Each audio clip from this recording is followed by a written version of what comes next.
আসসালামু আলাইকুম, welcome to GDS team. তো এখন কথা বলবো ক্লাস 5 নিয়ে। ক্লাস 5-এর যে বিষয়টা, এটা মোস্ট ইম্পর্টেন্ট আপনার স্যামসাং ক্লাসের ক্ষেত্রে। নট অনলি স্যামসাং, নেটওয়ার্কের ক্লাসটা প্রত্যেকটা ডিভাইসের জন্যই, প্রত্যেকটা সিপিইউর জন্য গুরুত্বপূর্ণ। তো স্যামসাংয়ের যে নেটওয়ার্ক ক্লাস, এটা আমাদের ক্লাস 5-এ আসছে।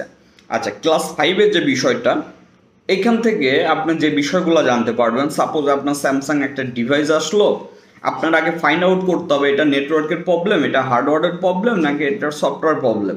এটা যদি আপনি ফাইন্ড আউট না করতে পারেন, দেখা যাচ্ছে আপনার সফটওয়্যার প্রবলেম, অথচ আপনার সেট খুলে নেটওয়ার্ক সেক্টরে কাজ করছে। এটা কাস্টমারের জন্য যেমন হ্যারাসমেন্ট, আপনার জন্য সমস্যা প্রথমত একটা। তার মানে আগে আপনাকে ফাইন্ড আউট করতে হবে। দ্বিতীয়ত, এই সেটের বেসমেন্টটা আননোন রয়েছে। বেসমেন্ট আননোন থাকলে আপনারা জানেন নেটওয়ার্ক কাজ করবে না। কিভাবে বেসমেন্টটা আননোন থেকে ফিক্স করবেন, কেন এইগুলা হয়। তারপরে আপনার এই সেটটার আইমিআই 00 আছে, নুল আছে। এখন আইমিআই চেঞ্জ করা অবৈধ, কিন্তু অরিজিনাল আইমিআই না দিলে তো ওই সেটের নেট পাবে না।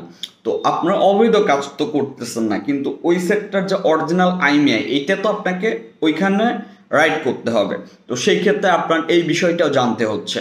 তো এই কারণে তারপরে আপনার যে বিষয়টা, এই যে এনজি থাকে, যেই কারণে আপনার নেটওয়ার্ক আসে না, এই এনজিগুলা কিভাবে ফিক্স করবেন, সিআরটি ফেল থাকে কিভাবে এগুলা ওকে করবেন, এই যে বিস্তারিত বিষয় নিয়ে আমাদের স্যামসাং 5 নম্বর ক্লাসটা মেক করা হয়েছে।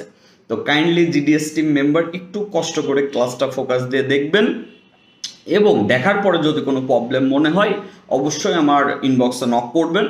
আমরা মূলত আমাদের ফেসবুক অফিসিয়াল পেজ এবং হোয়াটসঅ্যাপে অ্যাক্টিভ থাকি। তো সবাই ভালো থাকবেন। আসসালামু আলাইকুম।